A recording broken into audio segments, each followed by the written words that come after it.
வணக்கம் நண்பர்களே. காலையில வலி, முட்டியில் பிடிப்பு, காலையில எழுந்தவுடன் நடக்க முடியாத ஒரு நிலை, வயசாகுது, இது சாதாரணம் என்று பலரும் சொல்லிவிடுகிறார்கள். ஆனா உண்மையா இது? 60 வயசு ஆன பிறகு நடக்க கூட கஷ்டம் என்றால் அது வயசு காரணமில்லை, உடலில் சில சத்துக்கள் குறைவதுதான் காரணம். இன்று நம்ம பார்க்க போகிறோம். நம்ம கிச்சன்ல இருக்கக்கூடிய தினமும் இருக்கக்கூடிய ஒரு சிறிய பொருளை தான் இந்த ஒரு பிரச்சனைக்கு அருமருந்தாக பயன்படுத்த போறோம். அதுதாங்க சோம்பு. இந்த சோம்பு சரியான முறையில் எடுத்துக்கொண்டால் கால்வலி குறையும், மூட்டுகளுடைய இயக்கம் மேம்படும், நரம்பு தளர்ச்சிகள் தளர செய்யும், மீண்டும் ஒரு சுறுசுறுப்பு உங்களுக்கு ஏற்படும், மீண்டும் நீங்க 20 வயது போல நடக்க ஆரம்பிப்பீங்க. இந்த வீடியோவை முழுசா பாருங்க. இறுதியில் சொல்லக்கூடிய ஒரே ஒரு முறை பலருடைய வாழ்க்கையை மாற்றி இருக்குது. ஸோ வீடியோவை ஸ்கிப் பண்ணாம உள்ள பாருங்க. உங்களுக்கு உங்களுடைய வாழ்வை ஏன் வயதான பிறகு கால்வலி வருகிறது? 60 வயதுக்கு பிறகு உடலில் சில மாற்றங்கள் நடக்கிறது. கால்சியம் குறைவு, மெக்னீசியம் குறைவு, பிளட் சர்க்குலேஷன் குறைவு, ஜாயிண்ட் லூப்ரிகேஷன் குறைவு, நரம்பு பலவீனம். இதனால தான் மூட்டு வலி, காலில் எரிச்சல், நடக்கும்போது பிடிப்பு, இரவில் காலில் இழுக்கும் வலி இதெல்லாமே ஏற்படுது. பலர் பெயின் கில்லர் எடுத்துக்கொள்கிறார்கள். அதாவது மாத்திரையோ மருந்தோ இல்லை, இந்த வடிவில் பெயின் கில்லர் எடுத்துக்கொள்கிறார்கள். ஆனால் அது ஒரு டெம்பரவரி ரிலீஃப் மட்டும்தான் கொடுக்கும். மூல காரணத்தை எப்பொழுதுமே அது சரி செய்யாது. ஸோ நம்ம பார்க்கக்கூடிய இந்த பொருள் இயற்கையான பொருள், உணவே மருந்து அடிப்படையில் தான் நம்ம பயன்படுத்துகிறோம். ஸோ இது நம்மளுக்கு மருந்தாக செயல்படும் இயற்கை உணவு, எந்த ஒரு பக்க விளைவுமே ஏற்படுத்த செய்யாது. நீங்க பயன்படுத்தக்கூடிய பெயின் கில்லர் இது எல்லாமே அப்போதைக்கு வலியை போக்கும், ஆனால் பக்க விளைவுகளை ஏற்படுத்தும். சோம்பு அப்படி என்ன ஒரு அதிசயத்தை நிகழ்த்துது அப்படிங்கிறத நீங்க தெரிஞ்சுக்கணும்ல. சோம்புங்கிறது ஒரு சாதாரண மல்லிகை சாமா பொருள் கிடையாது. இதுல இருக்கக்கூடிய முக்கியமான சத்துக்கள் என்னன்னா, அதுல கால்சியம் இருக்குது, மெக்னீசியம் இருக்குது, பொட்டாசியம் இருக்குது, அயன் இருக்குது, ஆன்டி இன்ஃப்ளமேட்டரி காம்பவுண்ட்ஸ் இருக்குது, ஆன்டி ஆக்சிடென்ட்ஸ் இருக்கு. இது எல்லாமே மூட்டுகளில் இருக்கக்கூடிய அந்த இன்ஃப்ளமேஷனை குறைக்கிறதுக்கு உதவி பண்ணுது, வலிகளையும் வீக்கத்தையும் குறைக்கிறதுக்கு பயன்படுது. சோம்பு உடல்ல ரத்த ஓட்டத்தை அதிகரிக்கிறதுக்கு பயன்படுது, நரம்புகளை தளர்க்கிறதுக்கு பயன்படுது, மசில்ஸ் ஸ்டிஃப்னஸ் எல்லாத்தையுமே குறைக்கிறதுக்கு பயன்படுது, டைஜஷனை இம்ப்ரூவ் பண்ணுறதுக்கு பயன்படுது. ஸோ உங்களுக்கு ஒரு நல்ல செரிமானம் கிடைக்கணும், நல்ல ஒரு நியூட்ரிஷன்ஸ், நம்ம சாப்பிடக்கூடிய அனைத்து சத்துக்களுமே நம்ம உடல் ஈஸியாக உறிஞ்சிக்கணும் அப்படின்னா கண்டிப்பாக நீங்கள் சோம்பை பயன்படுத்தணும். இதனால தான் நம்ம உணவுகளில் சோம்பு அடிக்கடி எல்லா உணவுகள்லையுமே சேர்த்து நம்ம சமைச்சு சாப்பிட்டுட்டு இருக்கோம். உங்களுடைய கால்களை வலி ஏற்படுறதுக்கு மிகப்பெரிய காரணம் என்னன்னா, பிளட் சர்க்குலேஷன் அந்த இடத்துல குறைவா இருக்கிறதால தான். அதாவது ரத்த ஓட்டம் இல்லாத ஒரு நிலையில தான் உங்களுக்கு அங்க மிகப்பெரிய வலியை ஏற்படுத்துது. ஸோ முக்கியமா ரத்த ஓட்டம் நம்ம உடல்ல தலை முதல் பாதம் வரைக்கும் சீராக இயங்க வேண்டும். அப்படி இயங்கவில்லை என்றால் உங்களுக்கு வலி ஏற்படும். இந்த சோம்பு உடலை சூடாக்காம அந்த சர்க்குலேஷனை இம்ப்ரூவ் பண்றதுக்கு உதவி பண்ணுது. அதனால தான் கால்களில் அந்த நம்னன்ஸ் உணர்ச்சி இல்லாமல் இந்த எல்லாமே குறைக்கிறதுக்கு பயன்படும். அதே மாதிரி வீக்கம், வலி இது எல்லாத்தையுமே சூப்பராக குறைக்கிறதுக்கு சோம்பு பயன்படுது. அதே மாதிரி நடக்கிறதுக்கு ஈஸியாகவும் உங்களுக்கு ஒரு நல்ல பலத்தை கொடுக்கறதுக்கு சோம்பு பயன்படுது. ஸோ 60 வயதுக்கு மேலே இருக்கக்கூடிய முக்கியமாக வயதானவர்கள், அதாவது மூத்த குடிமக்கள், அதாவது சீனியர் சிட்டிசன் சொல்லுவோம்ல, அவங்களுக்கு ரொம்ப ரொம்ப பயனுள்ளதாக இந்த சோம்பு இருக்குது. நம்ம வீட்டில் இருக்கக்கூடிய பெரியவங்க ஒரு சிலர் சொல்லுவாங்க, என்ன சொல்லுவாங்கன்னா, காலில் கரண்ட் அடிக்கிற மாதிரி ஒரு வலி இருக்குது, மின்சாரம் பாயிற மாதிரியான ஒரு வலி இருக்குது, அதாவது நரம்புகளில் வலிக்குது அப்படின்னு சொல்லுவாங்க. அதை கூட சரி பண்ணுறதுக்கு சோம்பு பயன்படுது. அதாவது நரம்புகளுடைய வீக்னஸ், நரம்பு பலவீனத்தை சரி பண்ணுறதுக்கு சோம்பு பயன்படுது.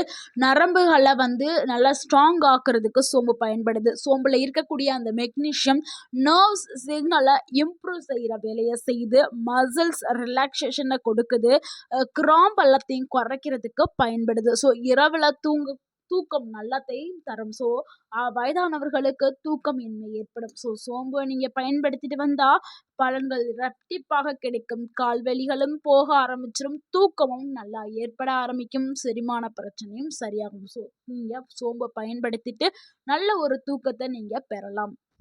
சோம்பு குடிக்கிறதுக்கான சரியான முறைகள பார்த்துரலாம். இந்த பகுதி ரொம்ப ரொம்ப முக்கியமான பகுதி. நல்லா கவனிச்சுக்கிறங்க.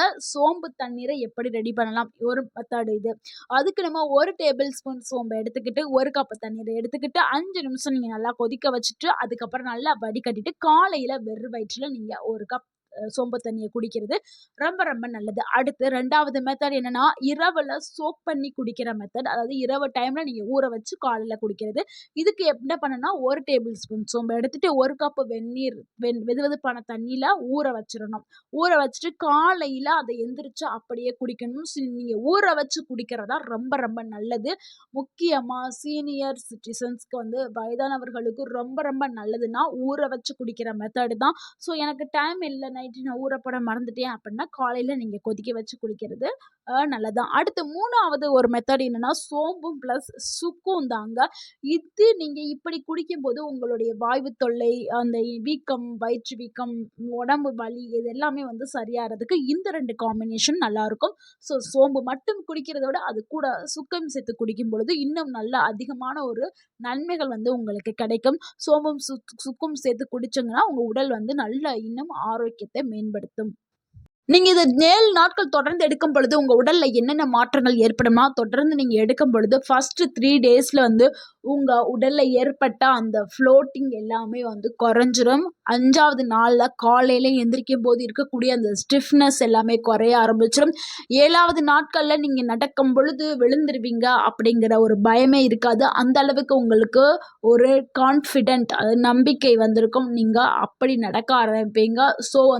நீங்க படிக்கட்டு ஏறுறது, இறங்குறது இது எல்லாமே ஈஸியாயிரும். சோம்ப பயன்படுத்தினா அந்த 7வது நாட்கள்லே நீங்க 1 மாதம் தொடர்ந்து எடுத்தீங்கன்னா, உங்க மூட்டுகள்ல இருக்கக்கூடிய அந்த ஜாயிண்ட்கள்ல இருக்கக்கூடிய அந்த ஃப்ளெக்சிபிலிட்டிஸ் எல்லாமே நல்லா இம்ப்ரூவ் ஆயிருக்கும்.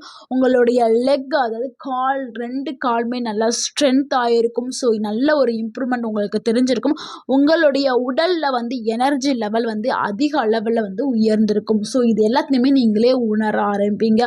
முன்னாடி இருந்ததுக்கும், இப்ப இருந்ததுக்கும் உங்களுக்கு ஒரு உணர்வு தெரிய ஆரம்பிக்கும். இந்த சோம்பு தண்ணீரை யாரெல்லாம் கவனமாக எடுக்க வேண்டும்ங்கிறத பார்த்தரலாம். இவர்கள் மருத்துவர்களை நீங்க கேட்காம எடுக்கக்கூடாது. மருத்துவர்ட்ட கேட்டுட்டு எடுக்கிறது ரொம்ப நல்லது.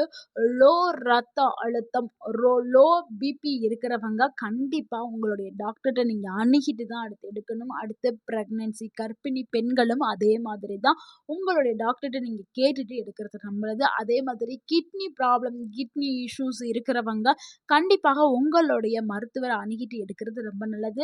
அதே மாதிரி அதிக அளவுல டெய்லி எடுக்காதீங்க. கம்மியான அளவு. அது கம்மியான அளவுனா எவ்வளோ அளவு சொன்னா 1 டேபிள் ஸ்பூன் தான் சொன்னோம். அந்த அளவ மட்டும் எடுங்க. ஒரு நாளைக்கு 1 டேபிள் ஸ்பூனுங்கிறது ரொம்ப போதும். அளவுங்கிறது ரொம்ப முக்கியம். அளவுக்கு மீறினால் அமிர்தமும் நஞ்சாகும். அதனால தான் சொல்றோம். ஒரு நாளைக்கு 1 டேபிள் ஸ்பூன். உங்களுக்கு வேகமாவே இந்த வலிகள் உங்கள விட்டு போகணும், நல்ல ஒரு நிரந்தர நிவாரணம் கிடைக்கணும் அப்படின்னா, இந்த சோம்பு தண்ணி மட்டும் போதாது. அது கூட சில எக்ஸர்சைஸ்களையும் செய்யும் பொழுது உங்களுக்கு வேகமாவே ஒரு நிவாரணம் கிடைக்க ஆரம்பிச்சிரும். அது என்ன எக்ஸர்சைஸ்னா ஆங்கிள் ரொட்டேஷன். இத நீங்க டெய்லி 10 டைம்ஸ் செஞ்சீங்கன்னாவே போதும். அதாவது உங்களுடைய கால்கள அப்படியே ரொட்டேட் பண்றது தான் ஆங்கிள் ரொட்டேஷன். இது எப்படி பண்றதுன்னு கூட நெறைய யூடியூப்ஸ்ல அவைலபிளா இருக்கு. இத நீங்க கண்டிப்பா செய்யுங்க. அடுத்து 2வதா செய்யக்கூடிய எக்ஸர்சைஸ் என்னன்னா, சேர் சிட்டிங் லெக் எக்ஸர்சைஸ் தான். இந்த எக்ஸர்சைஸ் ரொம்ப ரொம்ப சிம்பிளானது. நீங்க சேர்ல உட்காந்துக்கிட்டு ஒரு கால மட்டும் நீங்க தூக்குனா போதும். இந்த படத்துல தெரியுதுல, அந்த மாதிரி நீங்க செஞ்சா போதும். அதாவது ஒரு கால தரையில வச்சுட்டு, ஒரு கால மேல. இந்த மாதிரி 2 காலையுமே நீங்க மாத்தி மாத்தி செய்யும்பொழுது, உங்களுடைய லெக்ல நல்ல ஒரு ஸ்ட்ரென்த் கிடைக்கும். நடக்கும்போது நீங்க விழமாட்டீங்க. உங்கள் கால் வலி, இந்த கை வலி எல்லா வலியுமே உங்களுக்கு போக ஆரம்பிச்சுரும். மூட்டு வலி, கால் வலி, கால் சம்பந்தமான நரம்புகள் எல்லாமே நல்லா ஸ்ட்ராங் ஆக ஆரம்பிக்கும். இந்த ஒரு எக்ஸர்சைஸ். அதுக்கு அப்புறம் 3வது செய்யக்கூடிய ஒரு எக்ஸர்சைஸ்னா, ஸ்லோவா நீங்க வாக்கிங் போங்க. அதாவது ரொம்ப மெதுவான ஒரு நடைப்பயிற்சிய மேற்கொள்ளுங்க. இந்த 3 எக்ஸர்சைஸுமே நீங்க செஞ்சீங்கன்னாவே போதும். உங்களுக்கு ஜாயிண்ட்கள் நல்ல ஒரு ஸ்ட்ரென்த் வந்து கிடைக்க ஆரம்பிச்சிடும். ஸோ உங்களுக்கு இனிமேல் மருந்து மாத்திரையே தேவையே இல்லை.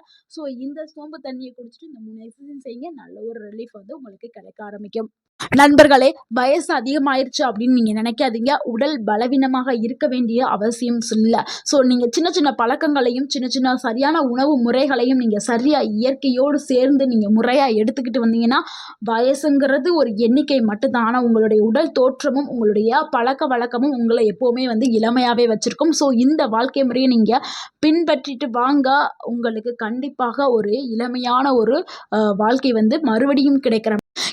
இந்த வீடியோ உங்களுக்கு பயனுள்ளதா இருந்திருந்தா இந்த வீடியோக்கு ஒரு லைக் பண்ணுங்க. இந்த வீடியோவை உங்களுடைய ஃப்ரெண்ட்ஸ் அண்ட் ஃபேமிலிக்கு ஷேர் பண்ணுங்க. மறக்காம நம்ம சேனலை சப்ஸ்கிரைப் பண்ணுங்க, சப்போர்ட் பண்ணுங்க, கமெண்ட் பண்ணுங்க. நீங்க எப்படி சோம்பு பயன்படுத்துறீங்க அப்படிங்கிறத உங்களுடைய கருத்துக்களை கமெண்ட்ல பதிவிடுங்க. தேங்க்யூ ஃபார் வாட்சிங்.